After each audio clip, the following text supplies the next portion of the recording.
Welcome back to Style and Scrubs. It's your guy, A Vice, aka I make overwhelmed look cool. And today I felt it. Today I felt it. I was in flow state. I was on point. I was on purpose. I was killing it today. I just felt like no matter what was taking place today, I was on it.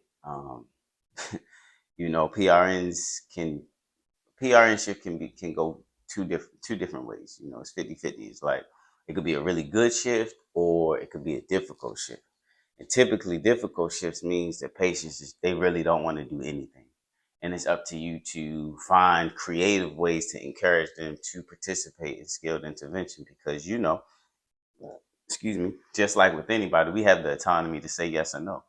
And it takes a special individual, no pun intended, um, to find a way to meet the patient where they at.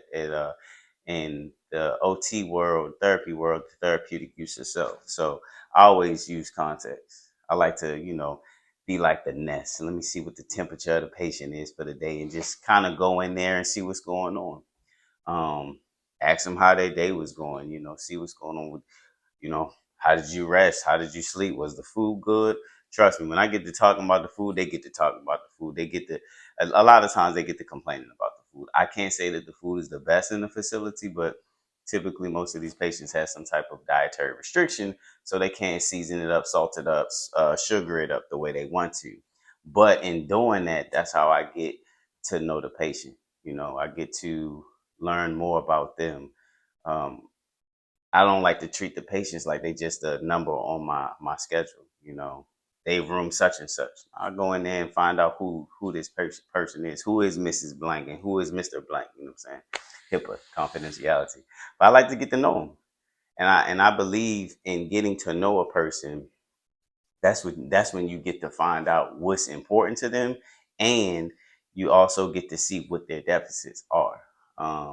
In a 2 to 5 minute conversation, if you're good at what you do, you can start to really see where the kinks in their armor are. A lot of times, sleep deprivation, anxiety, and then there's a lot of, surprisingly but not surprisingly, um, it's a lot of different hand deficits. So it's OT. So I see stuff like that. I get geeked up. I get excited, and that's where I go in and I start to work.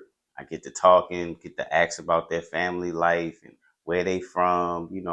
I'm not from LA, so somebody from LA, I'm like, tell me stories about LA in the '70s and the '80s. Shoot, tell me stories of LA in the '50s. I work with older patients too, so it's intriguing to really learn people. A lot of times one of the things I say is don't miss the plot, don't lose the plot chasing the sentence.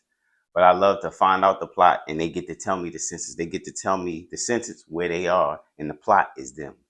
So I love doing that, just building that context by the patients and understanding their nuances because once you understand that, that's when you can really build that rapport and garner that relationship. And tonight, man, you could call me Stephen King. You know what I'm saying? Call me J.K. Rowling. Shoot. You could call me Nikki Giovanni the way I was putting them poems together. I was in it. I was I was on it. The pen was flowing, the pencil was going. I was there. You know what I'm saying? I was Jack off of Titanic. I was drawing the night. And it was right. It was right.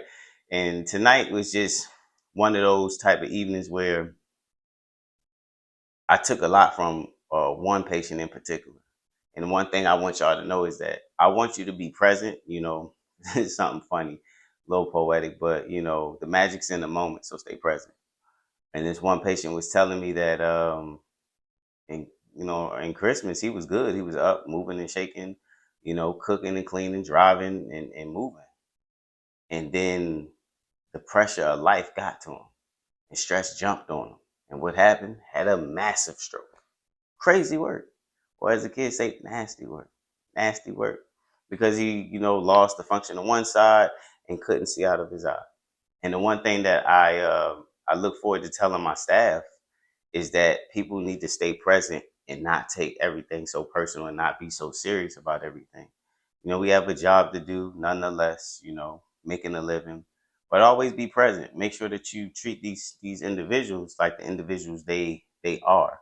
You know, it's not that they're still individuals. We just as clinicians need to figure out how to, give them the compensatory strategies so that they can still be the person, the wholest and most fullest person that they can possibly be during and after they're out of our care. So tonight was a special night from that standpoint. You know, it put a lot of things in perspective, and it also showed me why I do what I do. You know, I was excited to help that gentleman. Every patient that I seen gave me 100% participation. That typically doesn't happen.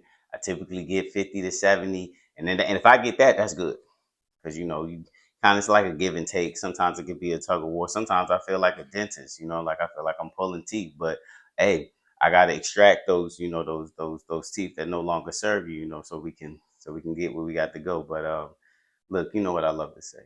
Let's make some shape. Don't let nobody steal your joy. Don't let nobody put their weak jacket on.